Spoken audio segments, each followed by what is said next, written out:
Environmental Leadership dalam Kolaborasi Pengelolaan Ekosistem Mangrove di Kota Tanjungpinang. Terima kasih kami ucapkan kepada LPPM Umrah dalam pembiayaan internal penelitian unggulan Prodi.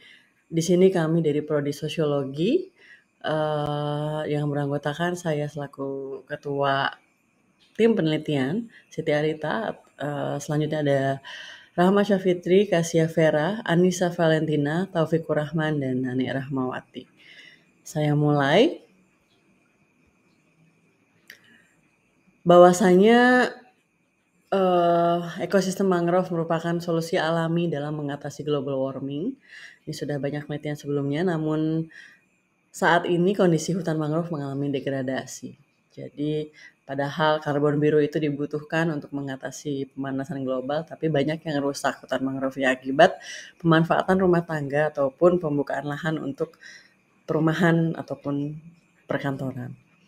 Sehingga posisi environmental leaders di sini menjadi sangat penting yang kami jadikan sebagai subjek penelitian karena mereka-mereka ini dibutuhkan dalam pengelolaan hutan mangrove yang berkelanjutan, mengembalikan kondisi degradasi kepada upayanya adalah kondisi yang berkelanjutan. Solusi yang kami kemukakan adalah framing aksi kolektif, resource mobility, dan kesempatan politis. Metode dalam penelitian ini adalah kami menggunakan pendekatan kualitatif dan posisi dalam roadmap adalah riset dasar 2, yakni pemanfaatan hutan mangrove oleh masyarakat. Di sini ada pengumpulan data, bahwasanya di sini saya melakukan observasi terhadap kegiatan masyarakat Tanjung Siambang, yakni menanam mangrove. Di sini melibatkan berbagai stakeholders, baik itu CSR dari perusahaan, instansi pendidikan maupun tamu-tamu wisata atau ekowisata yang sudah dibuat tour package-nya. Lalu ada community meeting. Ada di sini ibu-ibu yang melakukan recycling juga menjadi produk lokal. Lalu ada mahasiswa umrah di sini melakukan pelatihan pembuatan batik dari pewarna alami mangrove, Avicenna. Nah, lalu ada foto selanjutnya sebentar. Nah ini timnya. Hasil penelitiannya apa? Bahwasanya environmental leadership itu ditandai dengan adanya framing yang mendukung pemahaman dan tindakan positif masyarakat atas pentingnya menjaga kelestarian hutan bakau atau mangrove. Masyarakat juga sudah berhasil melakukan identifikasi terhadap ancaman ekologis dan ekonomis yang bisa terjadi jika hutan mangrove tetap berada dalam kondisi degradasi. Jadi kalau tidak ada mangrove, apa yang akan masyarakat hadapi itu mereka sudah bisa melakukan prediksi-prediksi, sehingga mereka mencoba agar hal itu tidak terjadi. Makanya mereka melakukan pengelolaan yang berkelanjutan dan pemanfaatan. Yang kedua adalah resource mobility, ditunjukkan oleh environmental leaders atau pemimpin lingkungan, mencakup yakni kemampuan memimpin dalam mengelola dan mengoptimalkan mangrove secara berkelanjutan, yang disertai dengan income generating masyarakat Tanjung Siambang Dompak, termasuk membangun kemitraan dengan pemerintah dan institusi pendidikan dengan umrah. Contohnya. Lalu yang ketiga adalah kesempatan politis yang dimiliki oleh para pemimpin ini ditandai dengan adanya jejaring yang kuat dengan berbagai stakeholders, dan diyakini bahwasanya efikasi jaringan sosial akan mempengaruhi kemampuan pemimpin untuk menggalang dukungan, knowledge sharing, ataupun bersinergi dengan stakeholders. Di sini ada diseminasi, di sini sudah dilakukan diseminasi di seminar internasional Pacific atau Maritime Conference Fulcrum dengan tema Blue Innovation for Maritime Supremacy, Sovereignty, Sustainability, and Progressiveness. Saya coba play dulu. All from Department of Sociology, Faculty of Social and Political Sciences, Umrah. First of all, I would like to apologize that my video isn't working, so this is an audio recording. of my presentation. To begin with, climate change mitigation efforts bring about a blue carbon discourse that places mangrove ecosystem as the best natural solution to address global warming. However, it is very unfortunate that the exploitation of this ecosystem is still ongoing. So, to address, to overcome that, mangrove restoration is urgently needed, and this research is going to underline the social impact of mangrove restoration and management. Um, what to what do we get if we do the mangrove restoration? The spillover effect on the surrounding waters, in line with the diversity of marine resources and the sustainability of food for coastal communities, which the most dependent parties to the fishery resources.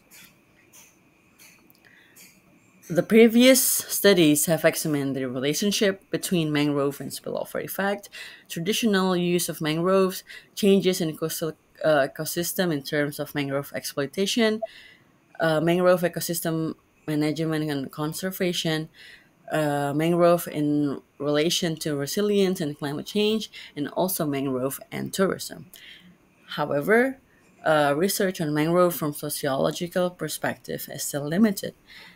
Therefore, this study focuses on a leadership to form collective identity in which expected to contribute to the transformation towards sustainable mangrove ecosystem in the society.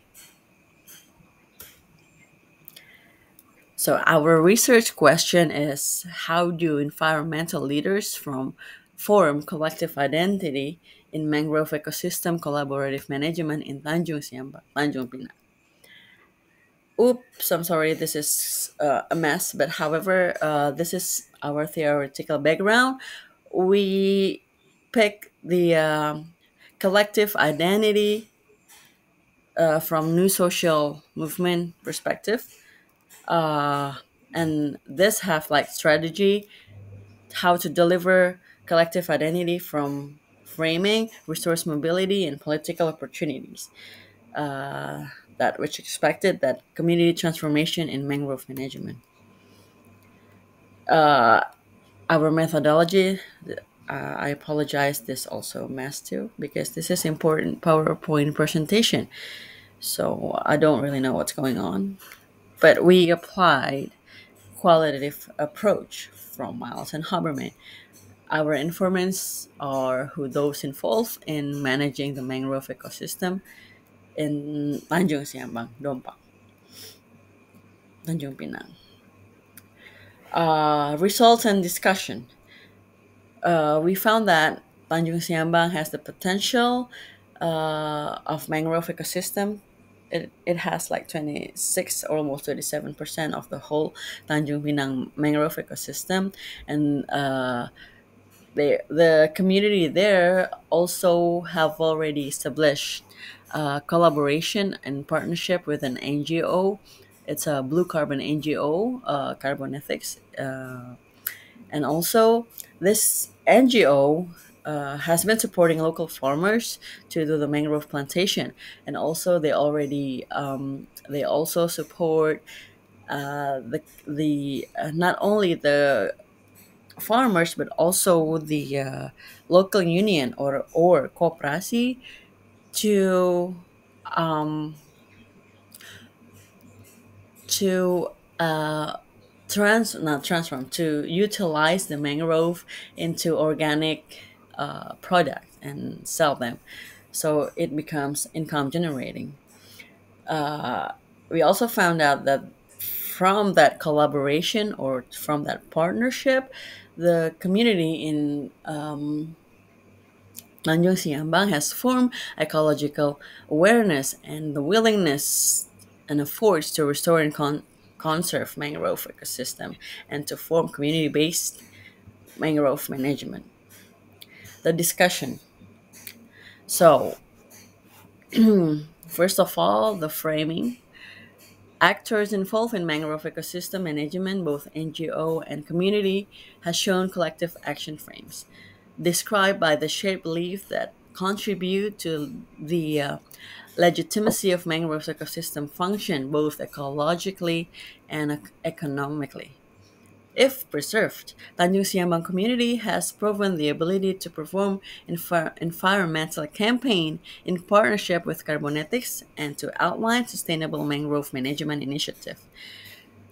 The second strategy of the environmental leaders to form the collective identity is the resource mobility.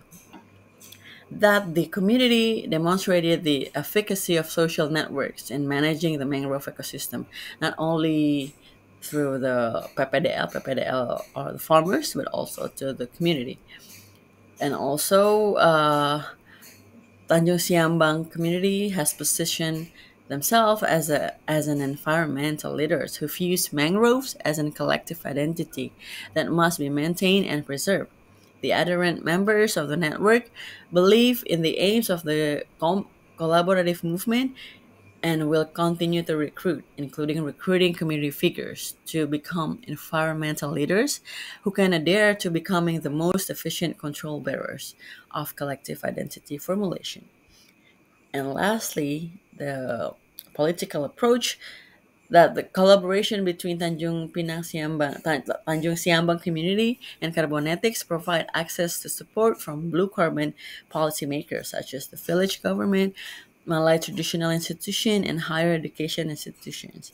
However, it is very unfortunate that the collaboration will end next year, which can be interpreted as a threat to the sustainability of the movement, as well as an opportunity for the community to independently become managers of the Tanjung Siambang mangrove ecosystem management. Conclusion: the process of building collective identity carried out by environmental leaders in managing the mangrove ecosystem, it can be said that it has been successful through. So, continue with the excuse me, mohon maaf. Manfaat penelitian ini sehingga kami menyimpulkan kami secara teoritis sudah memperkaya literatur terkait environmental leadership dari perspektif sosiologi dan juga secara praktis bisa dijadikan acuan terkait pengembangan jejaring pengelolaan ekosistem mangrove baik oleh masyarakat Tanjung Siambang maupun pihak lainnya dalam membentuk identitas kolektif dalam menjaga atau pentingnya menjaga mangrove.